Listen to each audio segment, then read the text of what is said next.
White House 4. White House. Okay. I have kind of bizarre. There, some of the sound technicians here don't have crew cards, but we use our personal cards and we use our mileage, which some people don't like to change. But anyway, they have 2 cars, and This shot's prettier than our shot. they said, when are you going to be here, Monday or Tuesday? And I'm like, we're cool in here on Monday, and on Tuesday we're doing the turkey party. They said, we need to talk to the police. They work it out. And so I'm going up Wednesday. I'll probably take the train. I like the train.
Jay has that. He's going to turn it on. Yeah, turn it on. Yeah, there's no audio. Why isn't there any audio on Assuming this? it's count in front of me. He's doing it now. There's labs, there's wireless. So there's going to be. Well, no, they're not going to sit. That's why.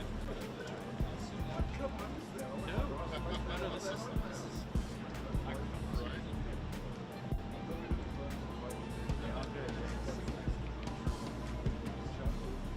We're down here. This is my correspondent's going to be right here. Nancy. Nancy Gordon. I told you. I'm sorry. That stool out of the way and runs right up against it.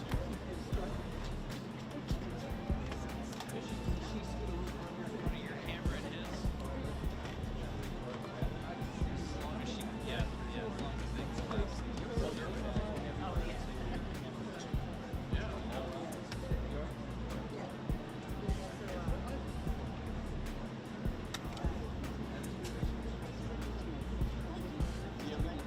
Yeah, exactly. He's dragging on.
Vauxhall Mazda is your new hometown dealer. Our expansive new Mazda inventory is full of vehicles that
Yes.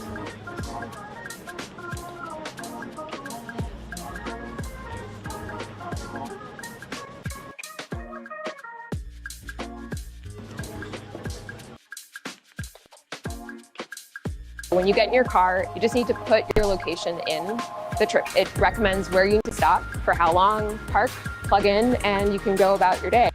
Gentleman there.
I just have to give it back because it's for some. Yeah, sweet.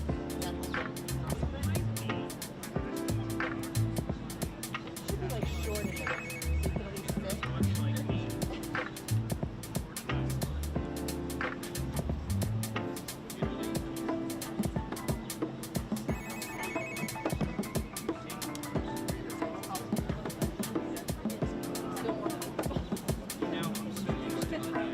Is that a little better? It's better than like the ground. Better? Okay. Thank you.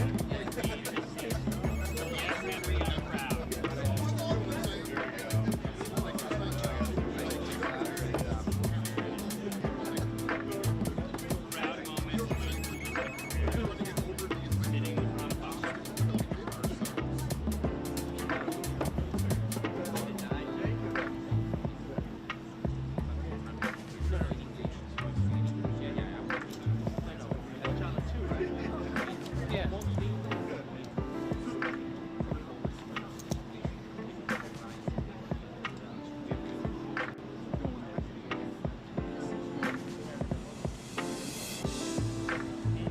Pool's going in. Pool's going in. Pool's going in.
Sure. Facing desk.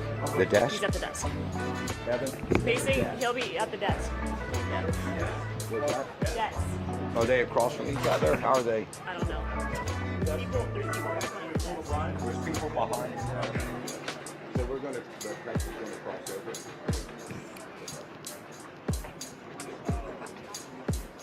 Do that and do that.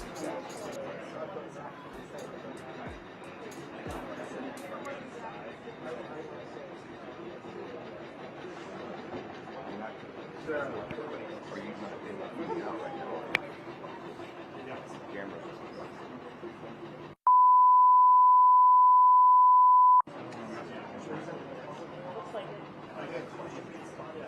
Heads up.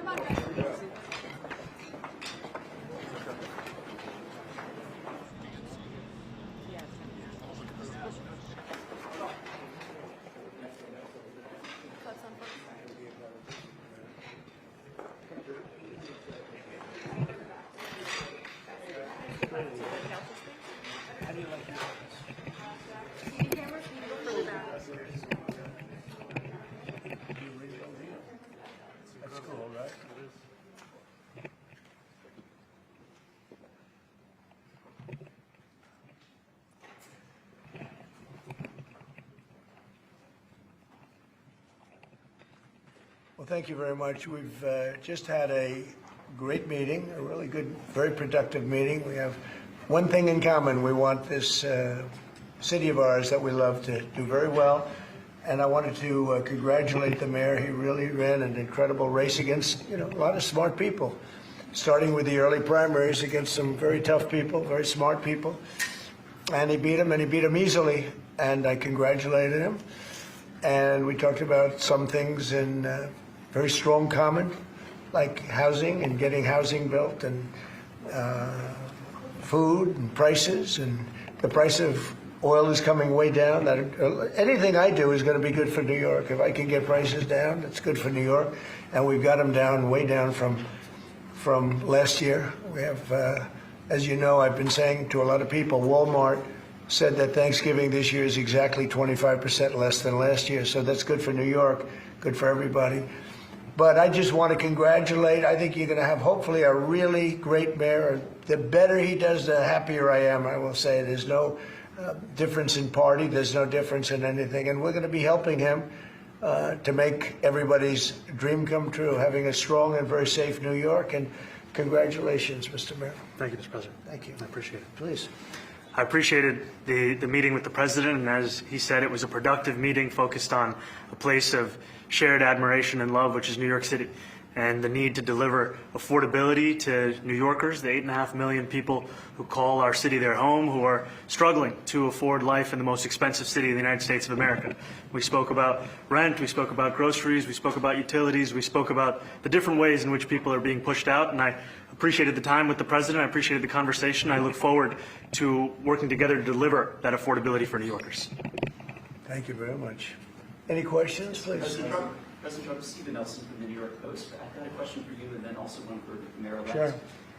For you, you referred to Mr. Mandani as a communist. Can you describe why you feel that way? And also, will you do anything to stop him from arresting Prime Minister Netanyahu if he visits New York? Well, we didn't discuss your second part of the question, and on your first part, I mean, he's got views that are a little out there, but who knows? I mean, we're going to see what works, or he's going to change also. We all change. I changed a lot from when I first came to office. It's now quite a while ago. It's quite a while. My first term was great. We had the greatest economy in the history of our country. We're doing even better now. We're doing much better now than we did even the first term.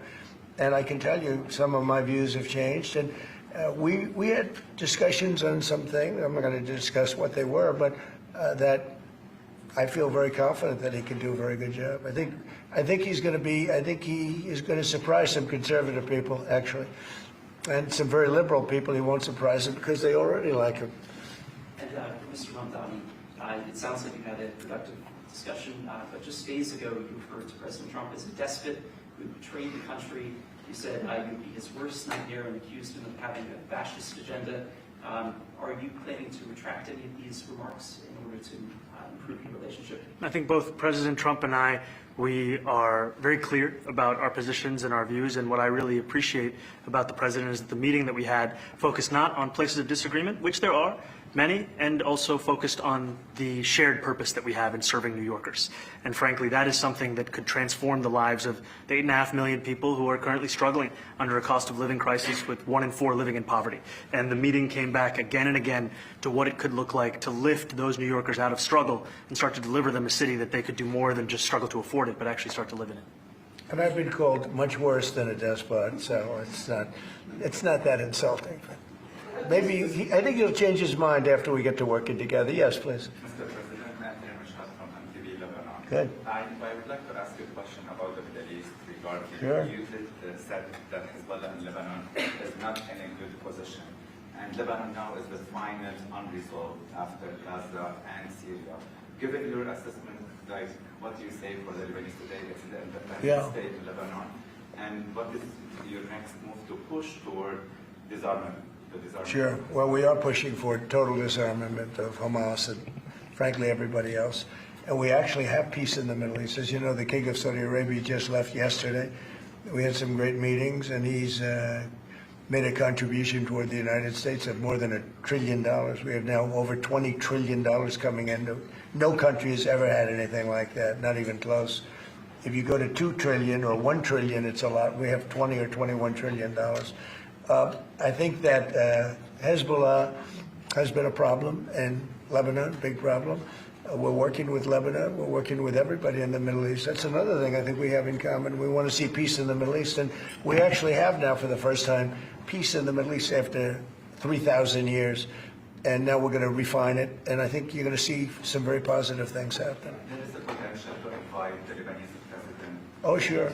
Oh, I would do that, absolutely. And if the mayor would like to be here for that meeting, because I know he feels very strongly. I think you feel very, very strongly about peace in the Middle East. I think We desperately want it, and that's something that I shared with the president, that when I spoke to New Yorkers who had voted for the president last November on Hillside Avenue and Fordham Road, I asked them why. I heard again and again two major reasons. One was that they wanted an end to forever wars. They wanted an end to the taxpayer dollars we had funding violations of human rights, and they wanted to address the cost of living crisis. And I appreciated the chance to discuss both of those things. he said a lot of my voters actually voted for him, and One in 10. And I'm okay with that.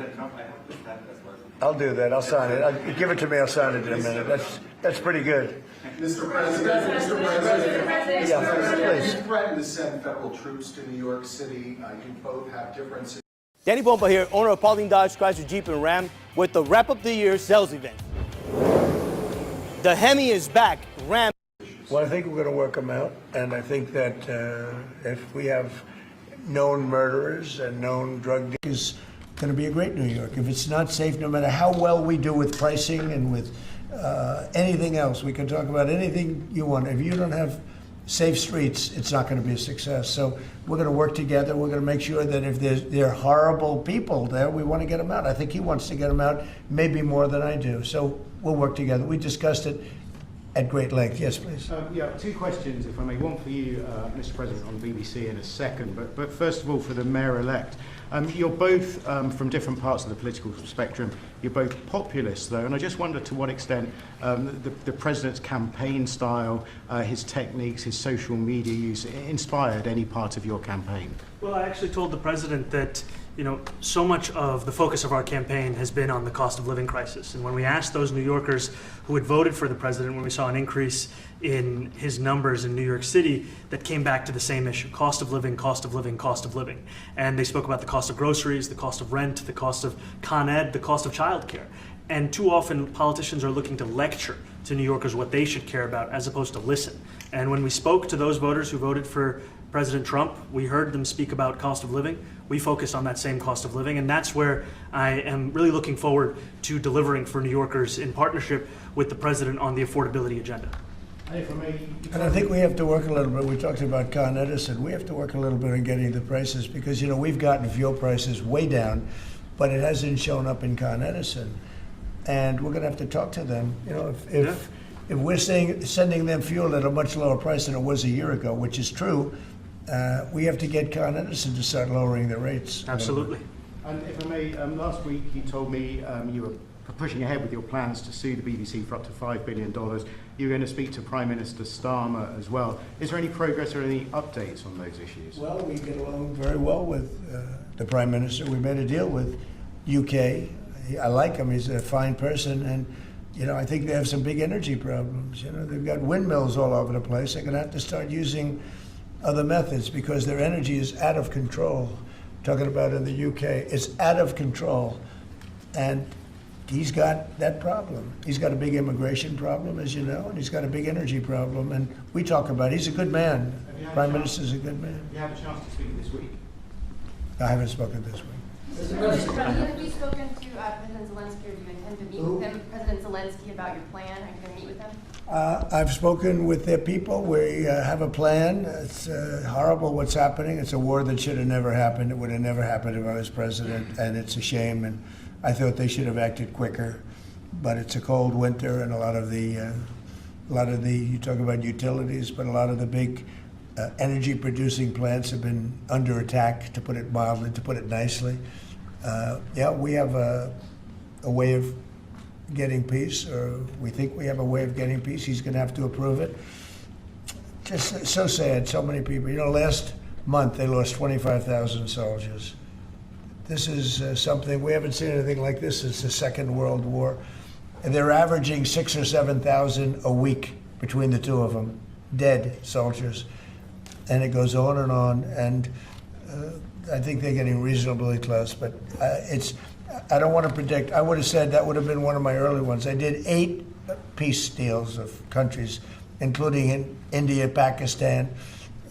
You could even go, in fact, they're coming here in a week or two, go to the Congo and Rwanda. That was 10 million people dead, and we worked something out on that, but so many. And the one I thought would have been For me, because I have a very good relationship with President Putin, I thought that would have been maybe quicker. But it does take two to tango. And now you just see all the death. And it doesn't affect us other than the fact that we don't want to see all those people that really, it's on the other side of the ocean. It's a war that should have never happened. It did happen. I blame the person also sitting right behind this desk. This is a war that should have never happened, and it wouldn't have happened if I were president. But we're trying to save a lot of lives. They're losing 25,000 lives over the last short period of time. That's Ukrainian and Russian, and it's a shame.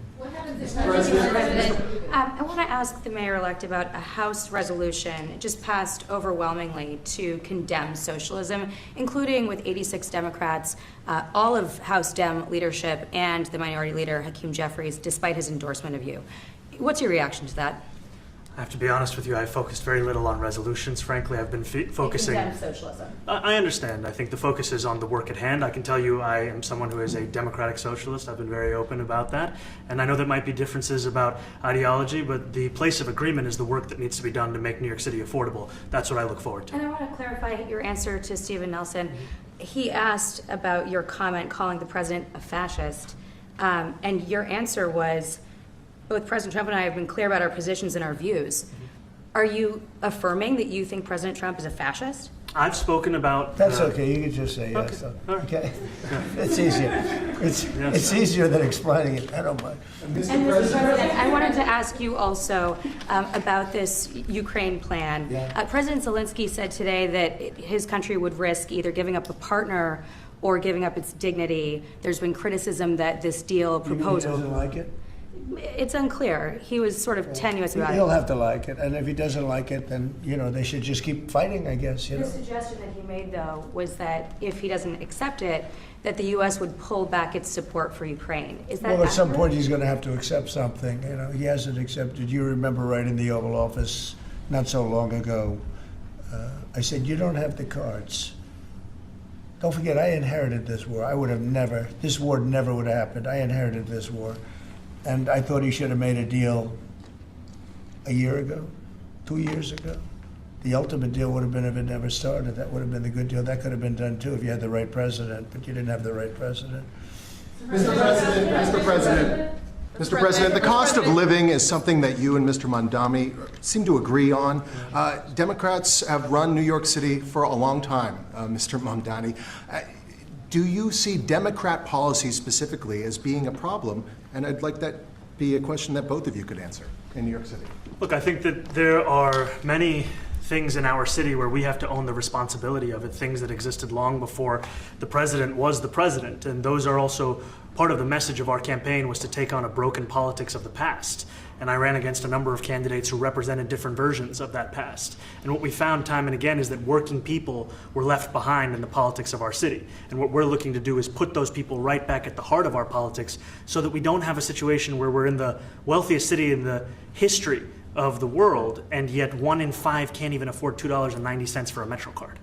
Mr. Mandani. We had some interesting conversation, and some of his ideas really are the same ideas that I have. But a big thing on cost, the new word is affordability. Another word is just groceries. It's sort of an old-fashioned word, but it's very accurate. And they're coming down high. They were, we had, both of us, we had the highest inflation in the history of our country the last 4 years under the Biden administration. And we've got inflation down now to a normal number. It's going to go even a little bit lower than that. Katie, do you have something? Mr. President, thank you so much. Mr. Mandani often talks about New York City being covered by international law, that they will follow international law.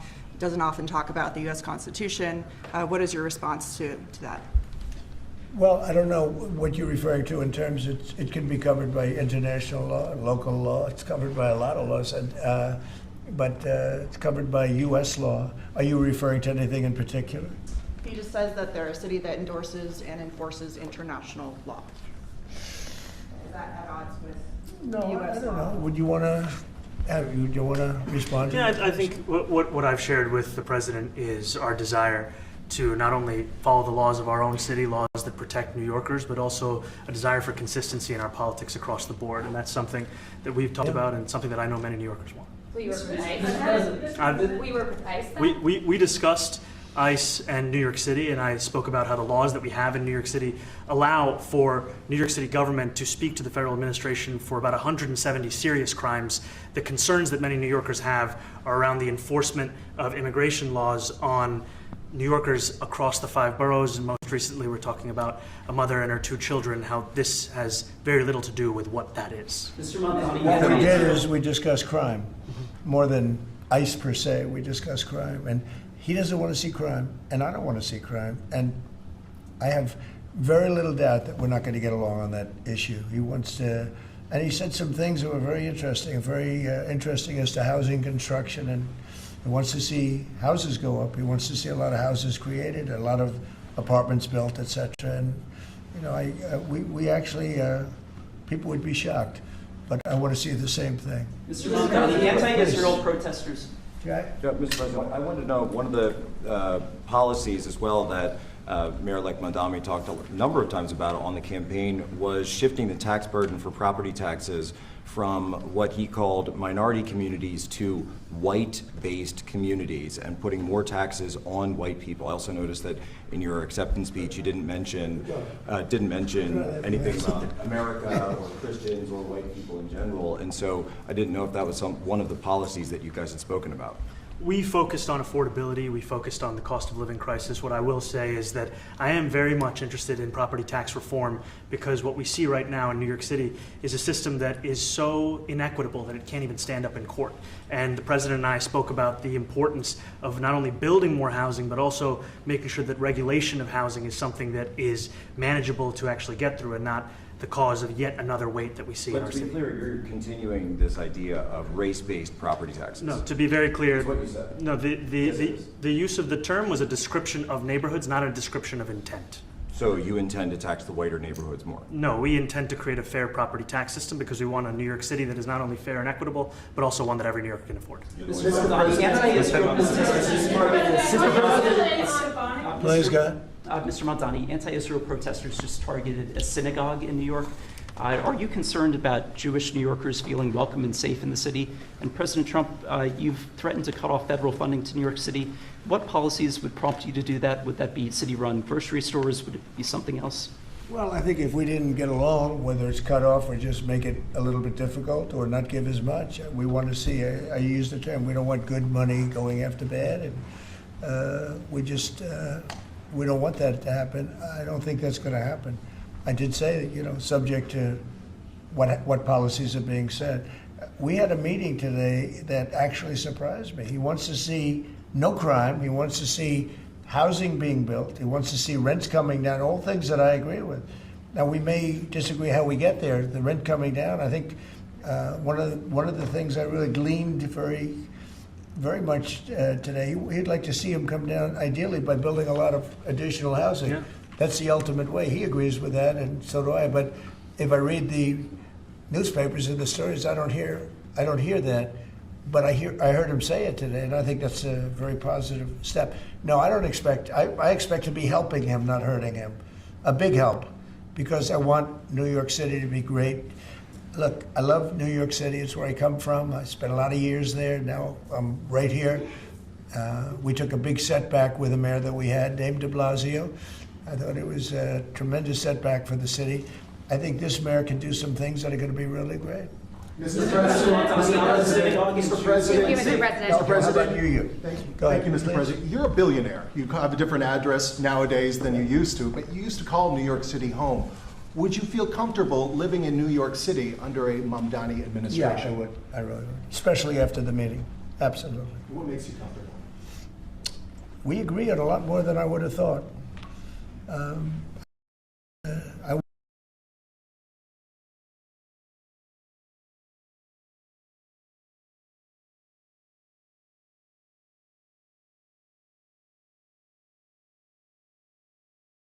People had no idea, because getting ripped off in trade and lots of the things that I've practiced and been very successful on, tariffs, a lot of things. Bernie Sanders and I agreed on much more than people thought. And when he was put out of the race, I think quite unfairly, if you want to know the truth, many of the Bernie Sanders voters voted for me. And I felt very comfortable, frankly, in seeing that and saying that. And, it just turned out to be a statistical truth. But no, I feel very comfortable. I would feel very, very comfortable being in New York, and I think much more so after the meeting. Yes, please. Thank you, Mr. President. I have a question for you, but a very quick one for the mayor.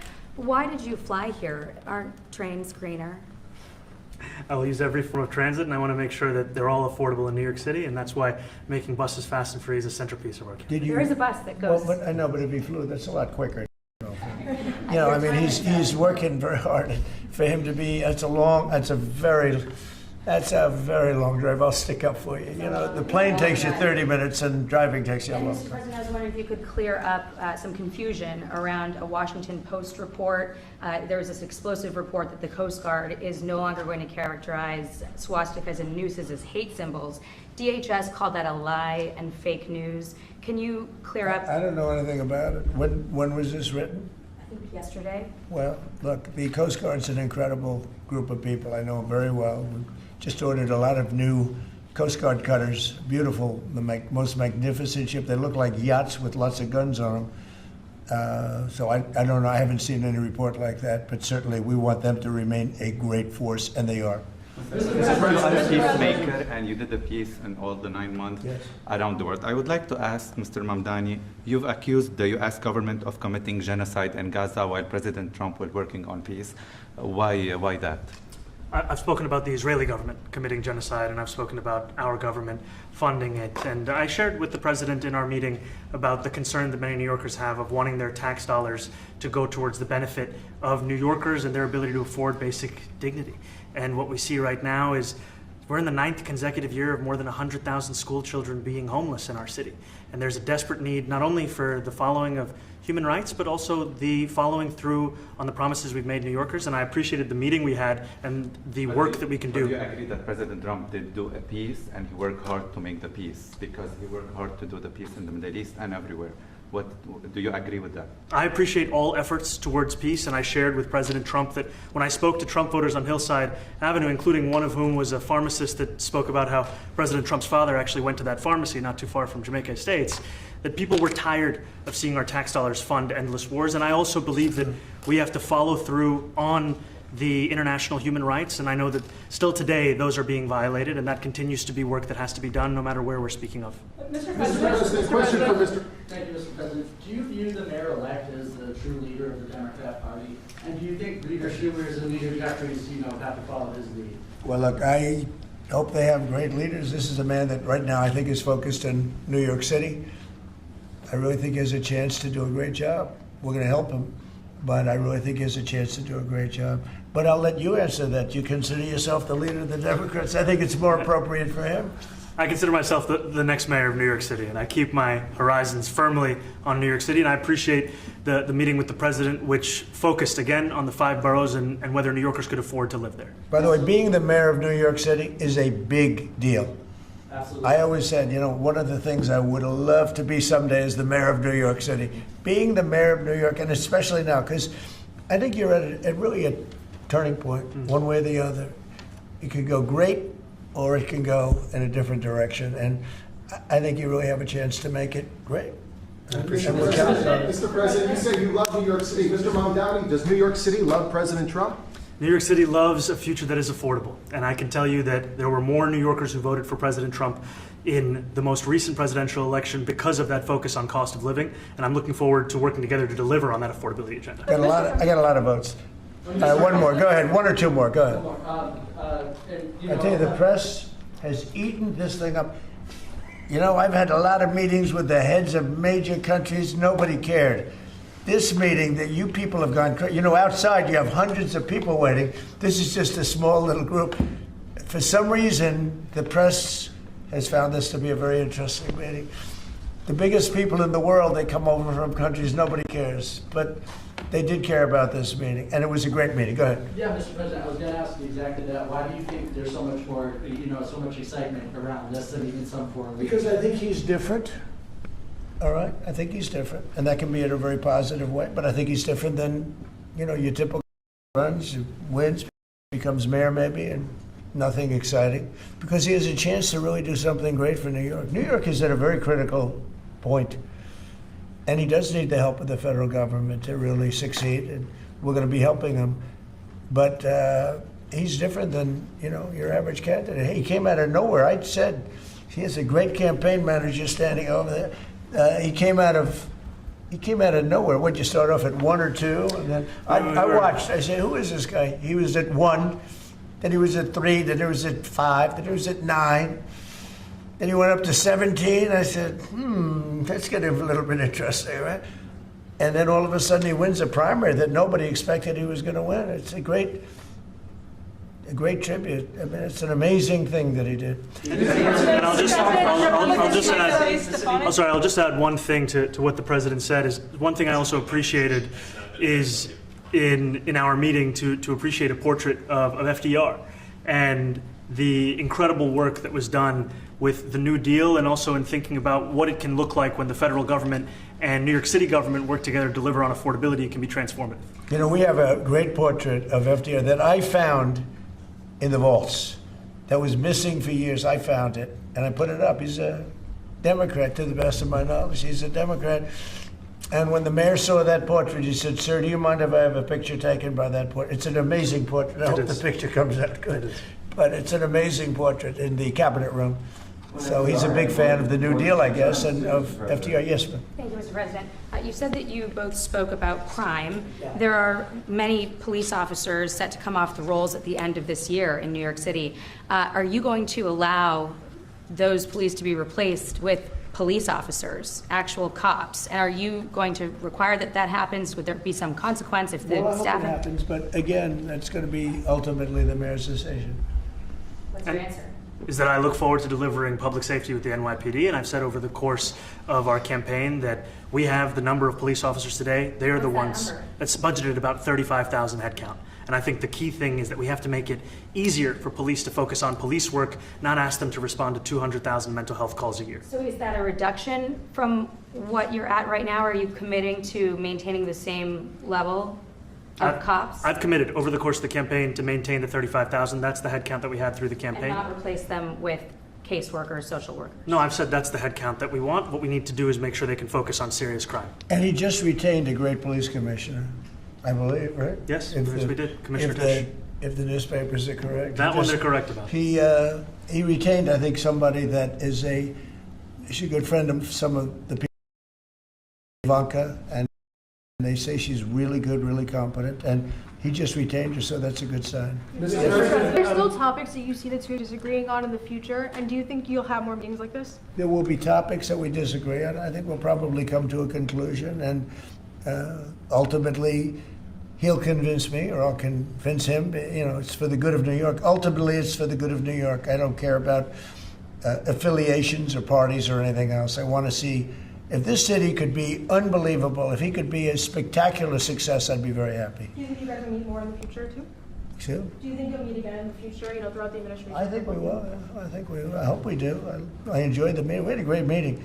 Please. Mr. President, Republican Elise Stefanik has campaigned multiple times by calling Zohran Mamdani a jihadist. Do you think you're standing next to a jihadist right now in the Oval Office? No, I don't, but she's out there campaigning, and you say things sometimes in a campaign.